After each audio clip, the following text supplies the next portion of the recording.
Hello বন্ধুরা, আমার ভিডিওতে সকলকে স্বাগত জানাই। আজ দেখাবো অনুষ্ঠান বাড়ির মতো এঁচোড় চিংড়ি কীভাবে বানাতে হয়। এটি কিন্তু খেতে খুবই মজার হয় এবং একবার খেলে বারবার খেতে ইচ্ছে হয়। তবে চলুন আর বেশি দেরি না করে রেসিপিটি দেখে নেওয়া যাক। প্রথমে এঁচোড়টিকে কেটে ভালো করে ধুয়ে নিতে হবে। দেখুন, এভাবেই কিন্তু এঁচোড়টিকে কেটে নিতে হবে।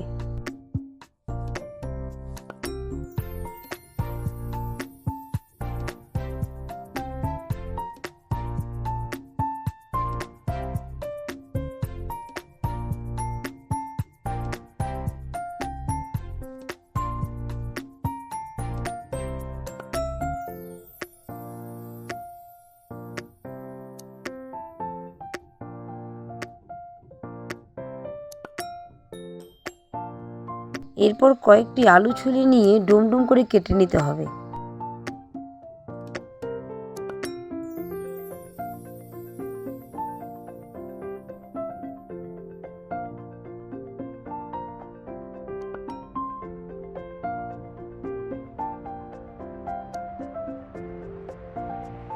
তারপর পেঁয়াজ কুচি করে কেটে নিতে হবে। এবার আগে থেকে কুচি করে রাখা পেঁয়াজের কিছু অংশ, আগে থেকে ছুলে রাখা রসুন, গরম মশলা, জিরে ও আদা বেটে নিয়ে একটি মশলা তৈরি করতে হবে। আপনারা চাইলে গুঁড়ো মশলাও ইউজ করতে পারেন।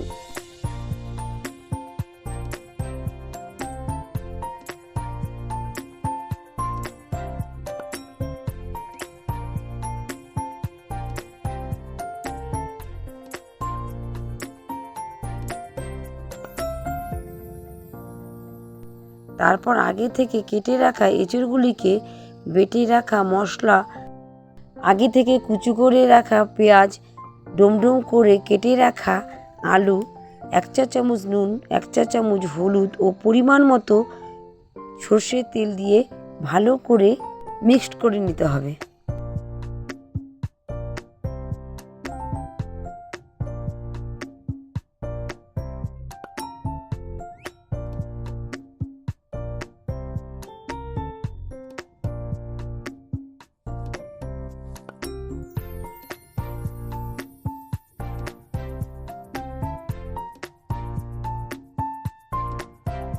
এরপর কড়াইতে পরিমাণ মতো তেল দিয়ে শুকনো লঙ্কা, তেজপাতা, জিরে, আগে থেকে ছাড়িয়ে রাখা রসুন, কুচি করে রাখা পেঁয়াজ ফোড়ন দিতে হবে।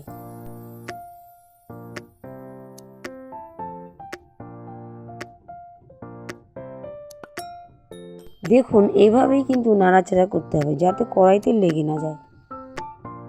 এরপর আগে থেকে মেখে রাখা এঁচোড়গুলিকে কড়াইয়ে ছেড়ে দিতে হবে।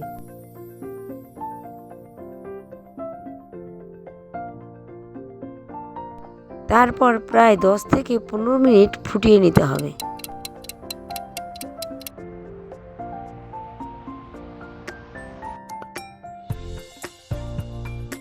এবার পরিমাণ মতো জল দিয়ে আবার 5 থেকে 10 মিনিটের মতো ফুটিয়ে নিয়ে আগে থেকে ভেজে রাখা চিংড়ি মাছগুলি কড়াইয়ে ছেড়ে দিতে হবে।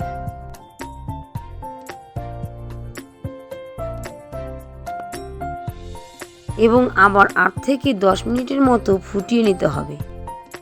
মাঝে মাঝে নাড়াচাড়াও করতে হবে যাতে কড়াইতে লেগে না যায়। এবার নামিয়ে নিতে হবে এঁচোড় চিংড়ি।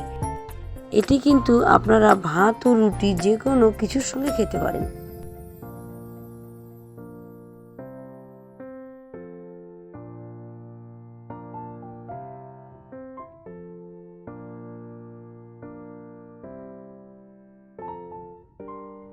আজকের ভিডিওটি এই পর্যন্তই। ভিডিওটি ভালো লাগলে অবশ্যই একটি লাইক করে ভিডিওটিকে শেয়ার করে দেবেন। ধন্যবাদ।